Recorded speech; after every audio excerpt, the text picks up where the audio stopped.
Hi friends! In today's episode, I'll be sharing why we got started with dairy does, how we manage them in a very unconventional way, the challenges we had, why it works for us and our busy life, and how you can do it too. If you're thinking about getting dairy goats for your own milk consumption or to feed bottle babies, this episode is for you.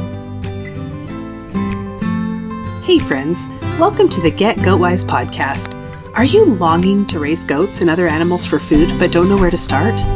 Do you want to be more self-sufficient and less dependent on the grocery store? Do you wish you had a mentor to walk you through raising livestock? Hi, I'm Millie, animal scientist, cattle girl turned goat rancher, co-owner of Dry Creek Livestock, and simple living enthusiast. For 15 years, I've been on a mission to raise all of our own meat, eggs, and dairy. Here, we'll talk about raising goats and other homestead livestock, how to create sustainable animal management systems that actually work, and a bit of off-grid life with kids and livestock. If you're ready to take control of your food supply, raise livestock with confidence, and provide your family with the most nourishing meat, eggs, and dairy available, you're in the right place. Kick off your muck boots, pour a cup of coffee, and let's talk livestock. Hey there! Do you want to hang out with like-minded folks who are also interested in raising their own livestock and seeking self-sufficiency? Inside the free Raising Goats and Homestead Livestock community, you'll get tips on raising goats and other livestock and ideas to increase your self-sufficiency. Join now at bit.ly/getgoatwisecommunity. You can also become an insider and get weekly emails from me with the latest podcast episode, tips on raising goats and other livestock, real-life information about self-sufficiency and living off-grid, and early bird access to special offers. Sign up at bit.ly/getgoatwiseinsider. Here's what's happening on the ranch. We are working on building every chance we get. That's pretty much dictated by the temperature and the weather. Right now, we're waking up every morning to a bunch of frost, and we need to wait for that to melt off and dry out before we can continue building. So getting started before 11 o'clock is a little bit tough. But that's all right because we have chores to do, and then we also have to work around other work and appointments.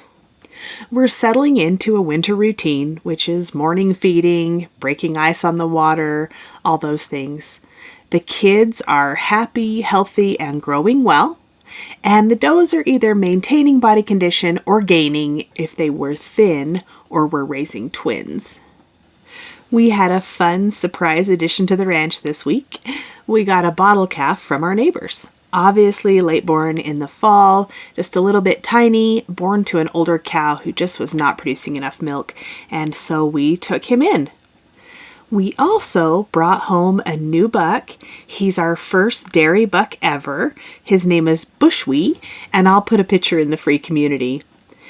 The reason we bought a dairy buck this year is we do not have time to get our AI artificial insemination up and going this year. I do want to get that going, but this is just not the time.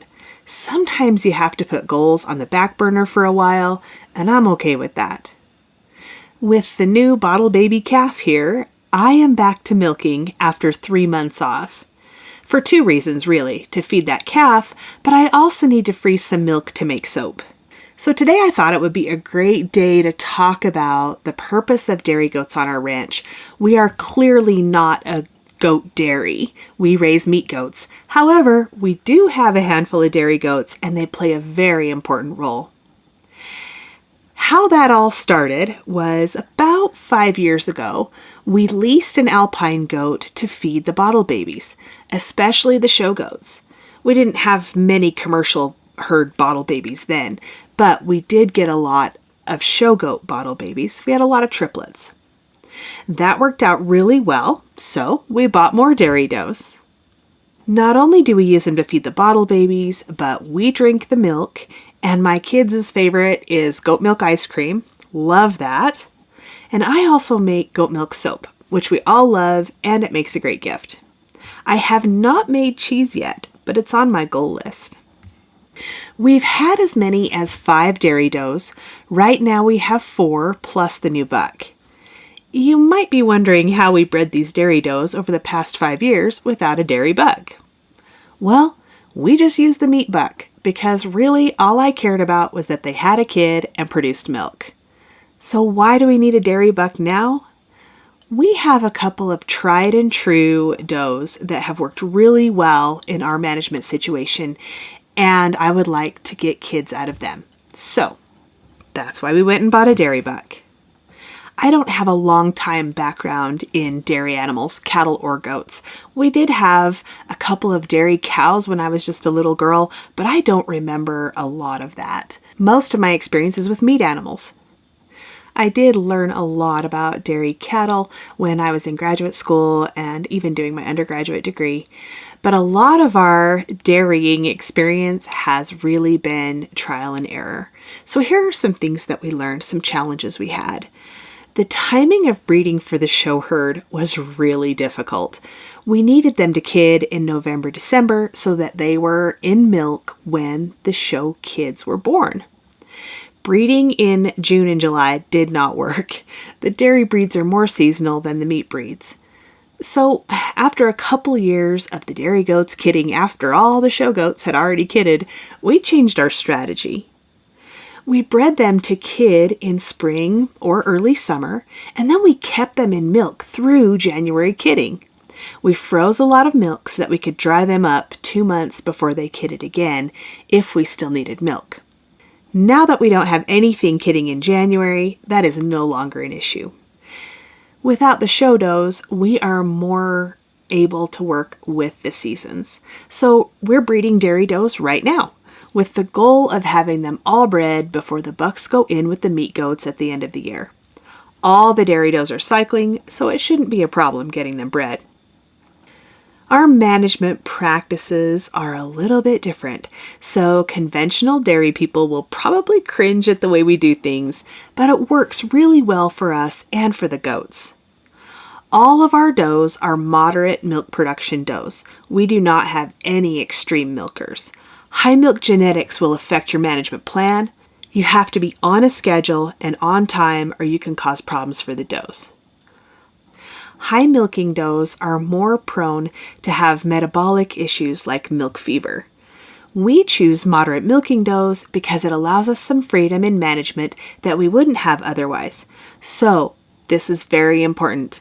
Be aware that if you have high production dairy does, don't do what I'm doing. But if you want or need more flexibility, here's how we do it. First, kid sharing. I mentioned earlier that I haven't milked in 3 months, but I'm back to milking. It's not because we had another dairy doe kid. These ladies kidded back in the spring. We kid share for the majority of the doe's lactation. That means the kids get the milk all day, we separate them at night, and then I milk in the morning and the does go back with their kids for the day. If I have a crazy day coming up and I have to leave in the wee hours of the morning, I just don't separate the does from their kids the night before, and I can take the day and not have to find someone to milk. Right before County Fair in August this year, we weaned the bottle kids and we didn't need the goat milk, so I stopped milking and left the does with their kids. Now we need milk again, so I'm milking. I do try to stay as consistent as I can to make it easier on the does, but I do have the flexibility to take a day or two off when I need to. Now that we're into breeding season for the dairy goats, I'll milk twice a day and their kids are weaned. I don't like to have the kids in with the buck, so it's just easier to go ahead and wean at breeding time, and then when I don't need milk, I'll go ahead and dry up the does. Once we have a confirmed pregnancy, I'll set a date to dry up the does at least 2 months before their expected kidding date. Now for the downsides of kid sharing. You need a pen to separate does and kids, usually more than just a panel or fence between them because some does will feed their kids through the fence.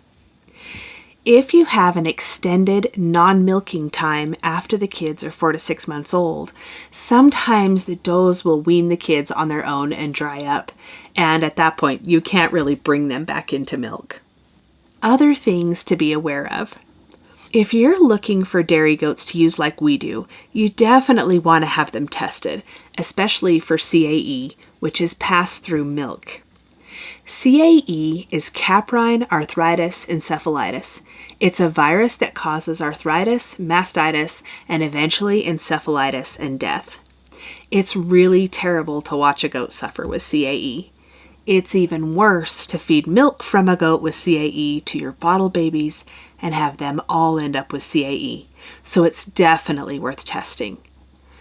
We do a full biosecurity panel on our dairy goats every year. I use Sage Ag Labs for all my testing. Pregnancy, biosecurity, all of it. It's easy to mail in the samples, and it's very affordable, and she's quick with the results. I'll put her link in the show notes. I hope this episode is helpful if you're planning on getting dairy goats. We're a little unconventional in our management plan, but it works for us and gives us the flexibility to not be married to our dairy. If you have any questions, head on over to the community and start a conversation. Hey there, thanks for listening today. I'm so glad you're here. If this episode helped you or encouraged you in some way, share the link with your homesteading friends. And if you really want to help me out, click on over to Apple Podcasts and leave a rating and a review. You can connect with me on Instagram or email linked in the show notes, and meet me back here soon for more Get Goat Wise.